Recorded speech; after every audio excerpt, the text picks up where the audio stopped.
Българската държава до началото на 11 век. Първи въпрос. Кои племена се заселват на юг от река Дунав през 6-7 век?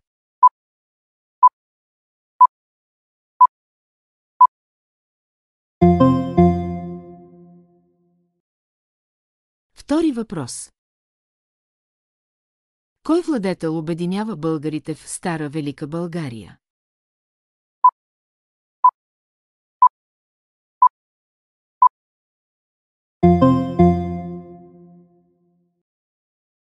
Трети въпрос.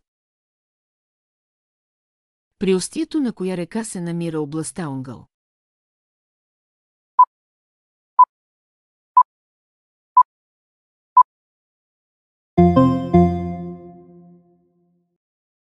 Четвърти въпрос. През коя година се основава новата българска държава?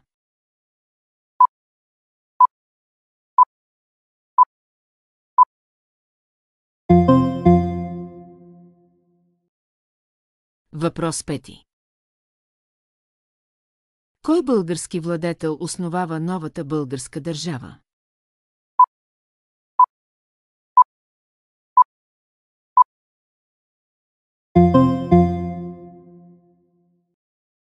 Шести въпрос.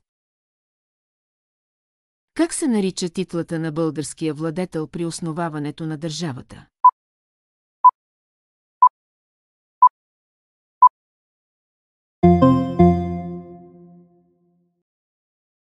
Въпрос седми. Кой български владетел завоява областта Загоре и получава титла Кесар от Византия?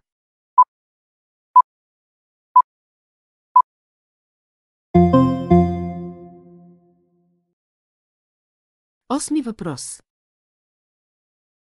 Кой български владетел присъединява град Сердика, София, към българската държава?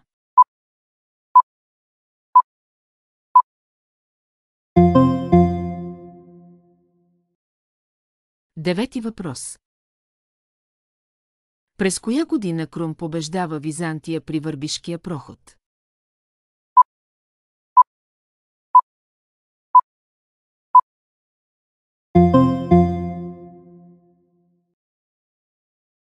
Въпрос 10. При управлението на кой български владетел се разгръща мащабно строителство?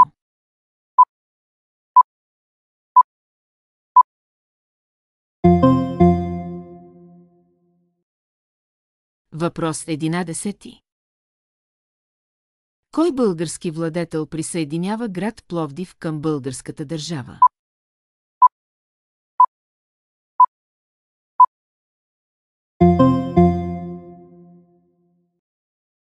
Дванадесети въпрос.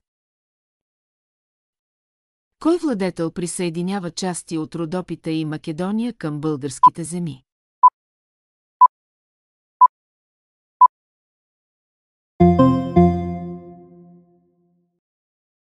Тринадесети въпрос. Кой български владетел оказва помощ на Византия при обсадата на Константинопол от арабите?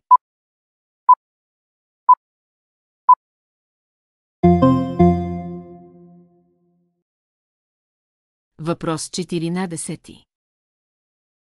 Кой византийски император оглавява похода срещу българите през 680 година?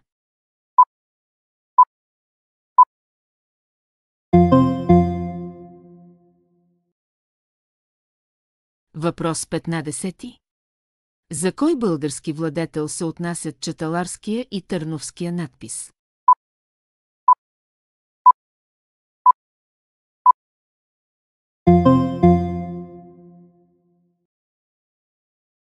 Шестнадесети въпрос. При управлението на кой владетел се извършва покръстването на българите към християнството?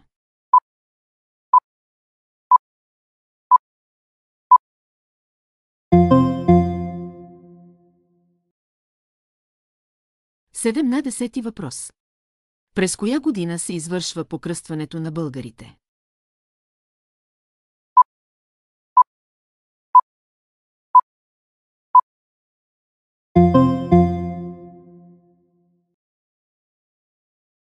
Въпрос 18.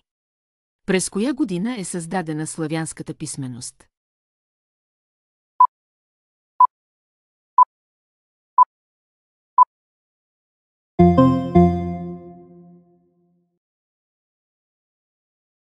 Въпрос 19. Кой от учениците на Кирил и Методий създава Охридската книжовна школа?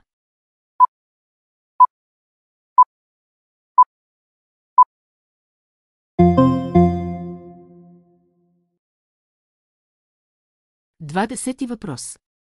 През коя година се провежда Преславския събор?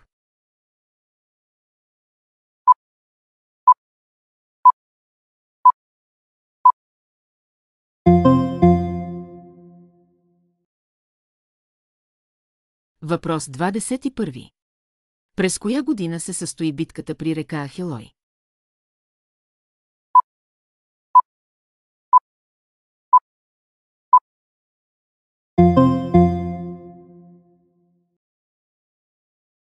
Въпрос 22.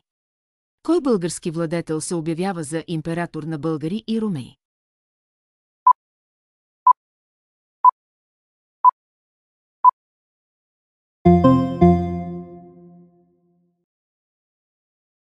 Двадесет и трети въпрос. Кой български книжовник е автор на съчинението за буквите?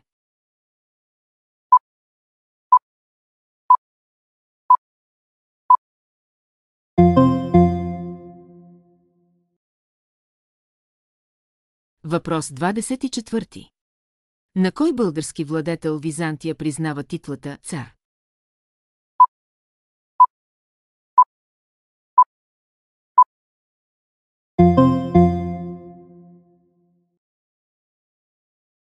Въпрос 25. През коя година България пада под византийска власт?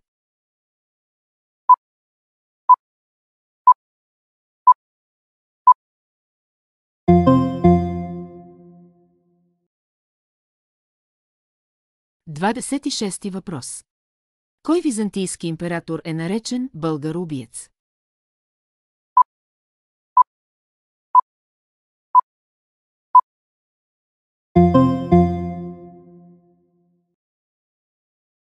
Въпрос 27. При царуването на кой български владетел се състоят битките при прохода Траянови врата и село Ключ?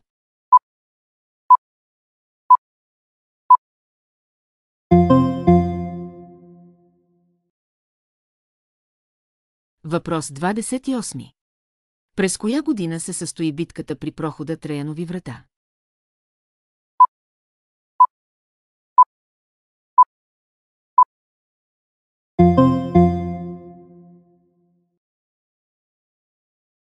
Двадесет и девети въпрос. През 1014 година.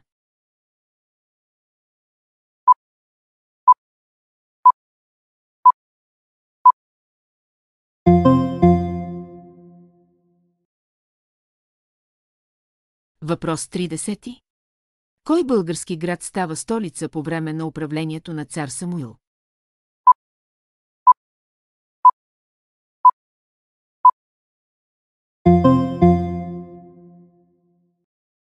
Благодарим ви, че бяхте с нас в това пътешествие и с историята на българската държава до началото на 11 век.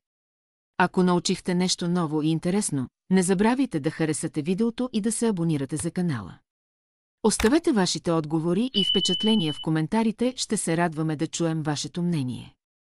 До нови срещи и нека продължим заедно да откриваме богатството на българската история.